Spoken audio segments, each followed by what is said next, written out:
Filipenses 4,19. O Senhor suprirá todas as necessidades de vocês. E esse é o princípio. É buscar o Deus do milagre e crer que o milagre vem junto com o Deus que nós seguimos. Parte da igreja tem buscado características e expressões do evangelho que são acréscimo. A prosperidade, a riqueza, a autoridade, o romper. Mas não tem buscado a base. É o caráter de Jesus, o fruto do Espírito.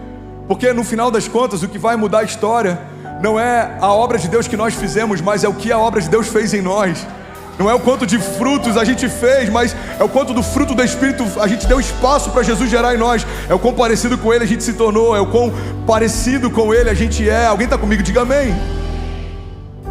Porque me apresentaram um Jesus católico e ele tinha características dos pintores que pintaram ele na época renascentista: olhos azuis, cabelos louros. Me apresentaram Jesus evangélico e ele tinha muitas características dos pastores que me apresentaram. Mas em algum momento eu comecei a ter experiências com Deus e Deus me apresentou o Jesus de Deus.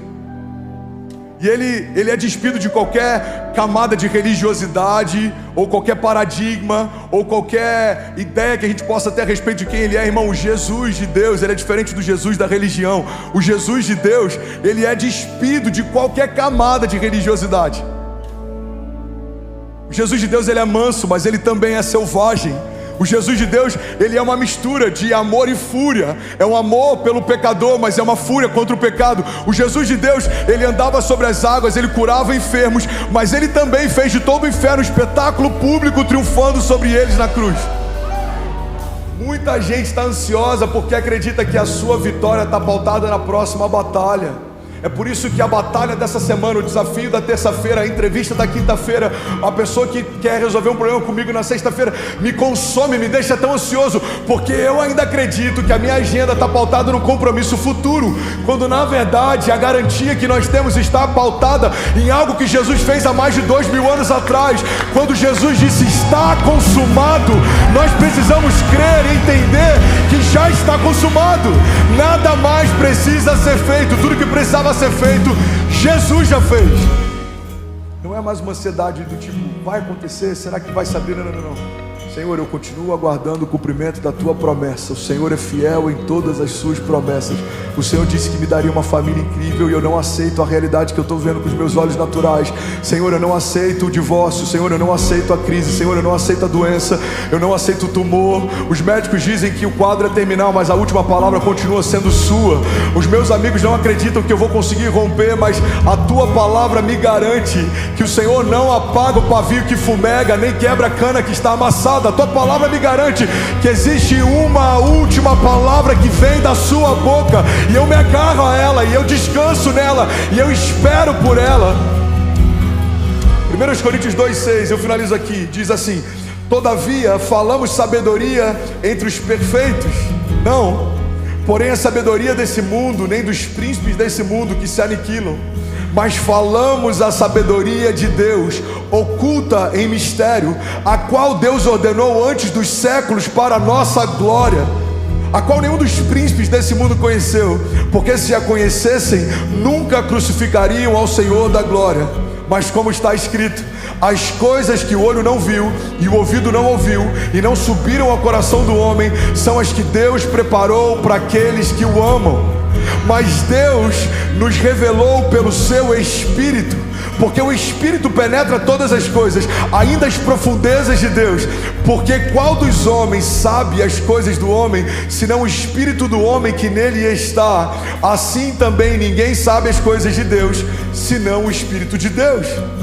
Mas nós não recebemos o Espírito do mundo, mas o Espírito que provém de Deus, para que pudéssemos conhecer o que nos é dado gratuitamente por Deus, as quais também falamos, não com palavras que a sabedoria humana ensina, mas com as que o Espírito Santo ensina, comparando as coisas espirituais com as espirituais. Ora, o homem natural não compreende as coisas do Espírito de Deus, porque lhe parecem loucura, e não pode entendê-las, porque elas se discernem espiritualmente. Mas o que é espiritual discerne bem tudo, e ele de ninguém é discernido, porque quem conheceu a mente do Senhor para que possa instruí-lo? E ele finaliza dizendo: mas nós temos a mente de Cristo. Cristo. Alguém pode dizer glória a Deus por isso?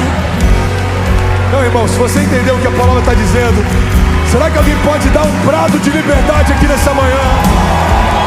Aleluia! Quando Jesus se revela, a nova aliança se revela, Ele fala: olha, vocês são como estrelas no universo. Os muitos frutos de vocês glorificam ao meu Pai. João 15. Se vocês permanecerem em mim, as minhas palavras permanecerem em vocês, pedirão o que quiserem e lhes será concedido, porque os seus muitos frutos glorificam ao meu Pai. Ele fala: não se pode colocar uma luz escondida debaixo da mesa ou no lugar onde ninguém vê. A luz precisa ser colocada em lugares altos para que todos vejam. Salmos 2:8 diz: pede-me e eu te darei as nações como herança e os confins da terra como a sua propriedade. E aí sabe o que eu percebi, irmão? Que não foi Deus que definiu nenhum dos limites que me paravam. E aí sabe qual foi a terceira pergunta que Deus me fez? Se não fui eu quem definiu esses limites, por que você os respeita? Irmão, muitas vezes respeitamos mais os nossos medos do que as nossas promessas. Porque se o medo me paralisa, mas a promessa não me move, o medo na minha história tem mais força do que a promessa nela. A Bíblia diz que a nossa fé tem a capacidade de mover montanhas. Irmão, não se iluda, o nosso medo também tem a capacidade de criá-las. Tem muitas montanhas que a nossa fé está movendo hoje porque o nosso medo criou lá atrás. Pastor, então eu preciso me limpar para depois eu correr até Jesus? Não, isso é o que a religião ensinou por muito tempo. Primeiro você se limpa, depois você acessa. Na verdade o evangelho é o contrário, porque você acessou a graça, então a graça vai tornar você limpo, santificado, justificado.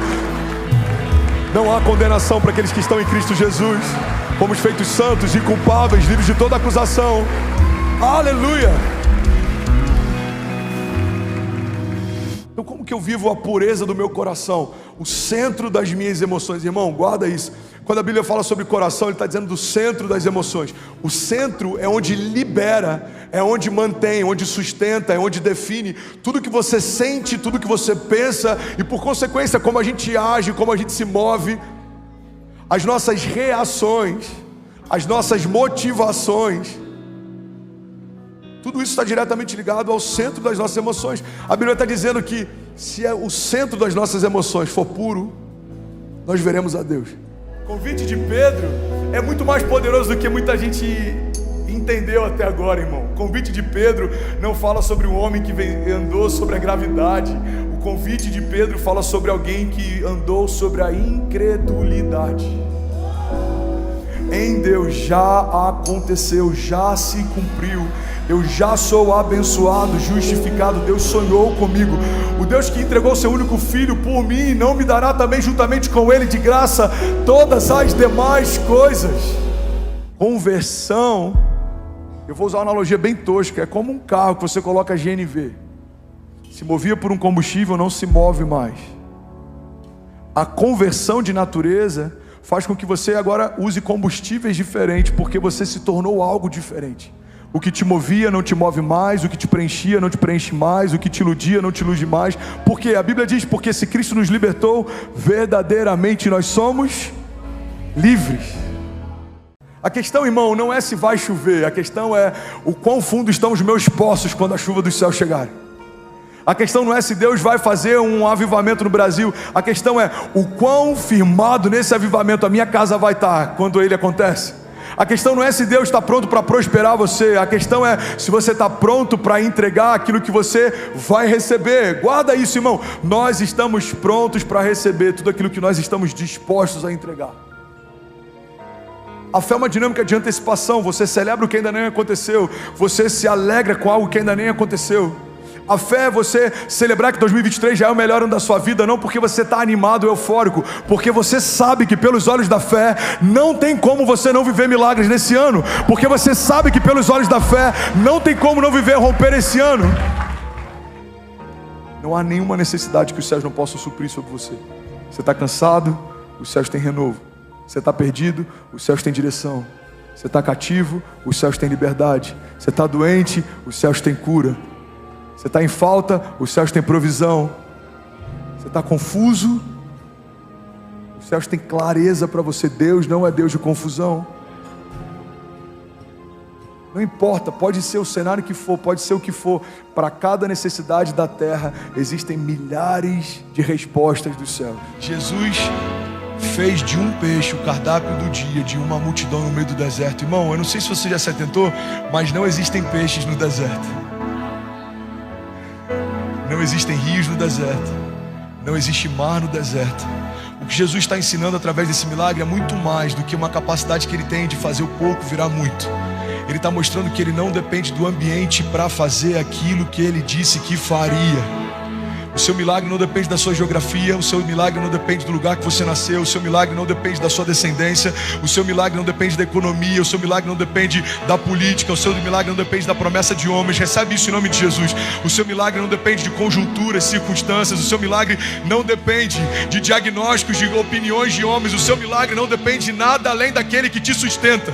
Deus é poderoso para fazer o povo que está com fome comer peixe no meio do deserto, porque Ele é Deus, Ele faz o que Ele quer, do jeito que Ele quer, na hora que Ele quer e na velocidade que Ele quer. Irmão, Deus é especialista em fazer coisas impossíveis em meio a estações difíceis. O profético não depende daquilo que o ambiente carrega. O profético transforma o ambiente a partir daquilo que o céu carrega. Você carrega uma porção de Deus, você carrega unção de Deus, você carrega promessas de Deus, e você precisa caminhar à altura disso, porque não faz sentido um herdeiro de tudo que vive como um miserável. Não faz sentido um herdeiro de tudo que vive dependendo de favor de homens. Não faz sentido alguém que foi chamado para governar, que vive sempre dependendo do próximo passo do governo. Irmão, nós precisamos ressignificar o que somos em Deus. Somos quem Deus diz que somos, temos o que Deus diz que temos, viveremos o que Deus diz que viveremos, faremos o que Deus diz que faremos. Alguém recebe isso em nome de Jesus? Se for para Jesus, você pode celebrar melhor. Aleluia! Aleluia! Você é responsável por tudo aquilo que você tolera. Se você tolera uma vida sem milagres, a culpa é sua. Se você tolera uma vida sem romper, se você tolera uma vida sem a palavra, se você está com expectativa de céus abertos, mas a palavra continua fechada, se você está com uma expectativa de ver Deus fazendo, mas você não se posiciona para que Ele faça, irmão, não é que os céus não querem fazer, é porque você não está no lugar que deveria estar para que os céus façam. Você está comigo? Diga amém. Milagres são reativos. Você se posiciona e os céus reagem a isso. Você se posiciona e os céus reagem a isso. Você está comigo? Diga amém. A mentalidade de escassez não se enxerga como uma fonte, mas olha tudo sobre uma perspectiva de falta. Quando a gente começa a se olhar como uma fonte, irmão, a gente para de procurar com o pires na mão pessoas que possam nos abençoar, e a gente começa a procurar ao nosso redor pessoas que a gente pode abençoar. Por quê? Porque eu não sou mais alguém que depende de uma bênção, eu me tornei uma bênção. Eu não sou mais alguém que depende de fontes, eu me tornei uma fonte. A Bíblia diz que o generoso prosperará e aquele que dá alívio a outros, alívio receberá. A Bíblia fala a todo tempo a respeito de uma mentalidade de transbordo, não de falta. Se aquilo que você tem aguardado, irmão, foi uma promessa que saiu da boca de Deus, tenha certeza, quem prometeu é fiel para cumprir.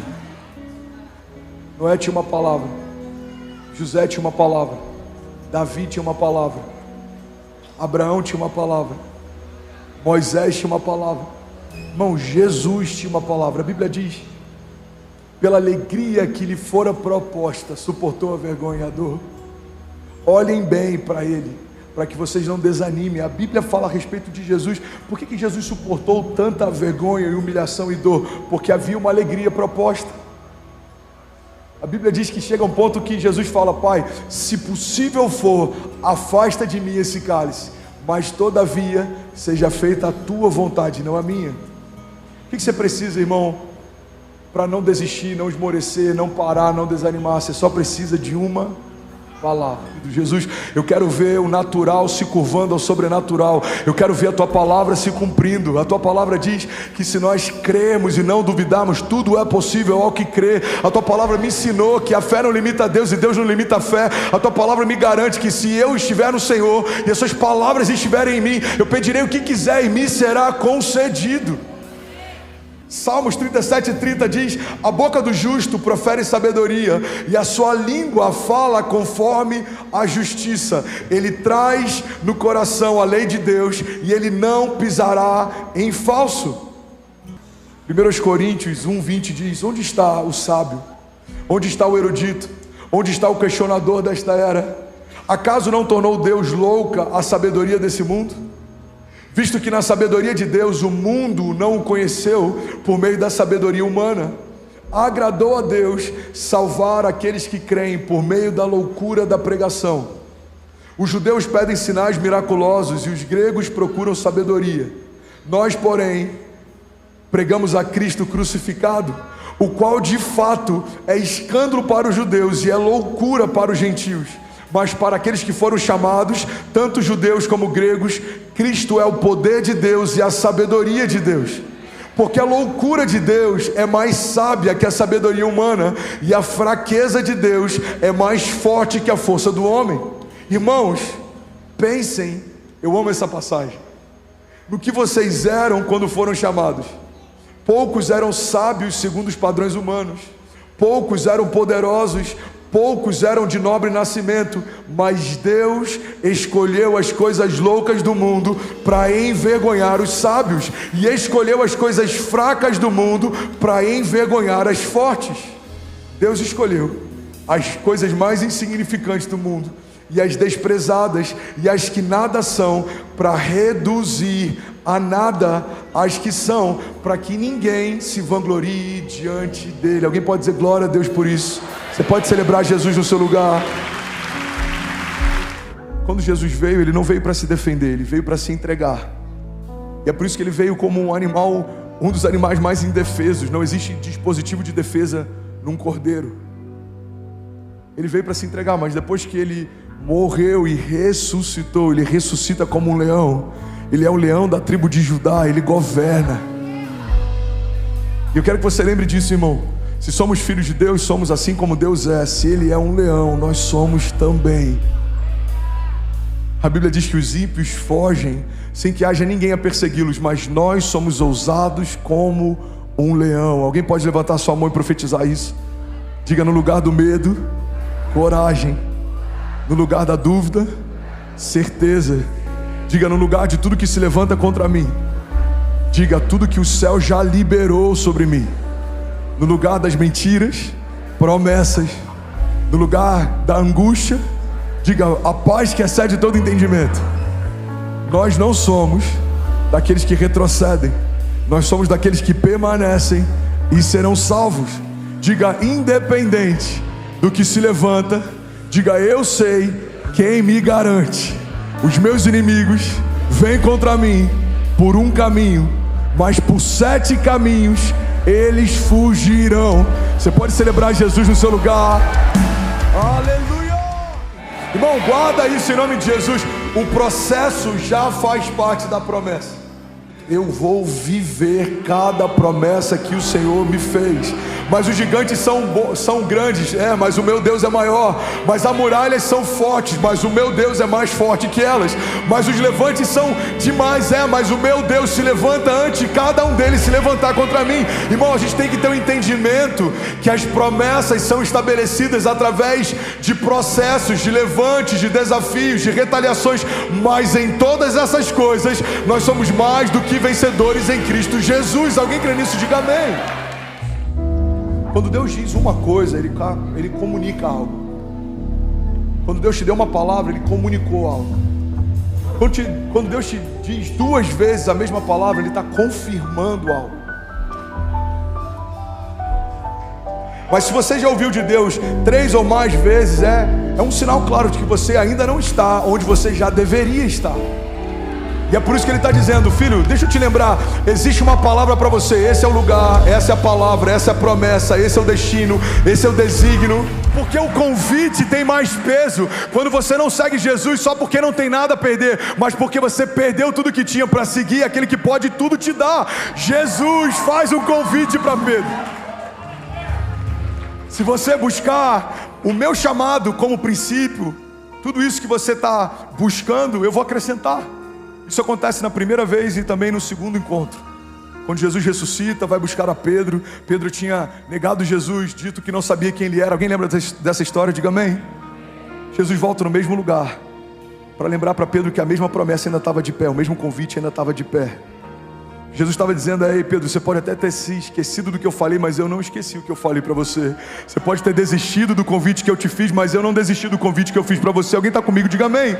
Então Jesus fala: Pedro, apacenta as minhas ovelhas. Ele volta para o mesmo lugar, para levar Pedro para o mesmo lugar. Sabe o que é glorioso? Quando a gente se perde, ainda assim, a misericórdia de Deus nos encontra, nos leva de novo para o lugar. Por quê? Porque está no centro da vontade de Deus e a garantia de que tudo que você precisa vai ser acrescentado. A nossa crise, irmão, não deveria ser sobre o que nos falta, deveria ser sobre aonde eu preciso estar. Filipenses 4,19. O Senhor suprirá todas as necessidades de vocês. E esse é o princípio, é buscar o Deus do milagre e crer que o milagre vem junto com o Deus que nós seguimos.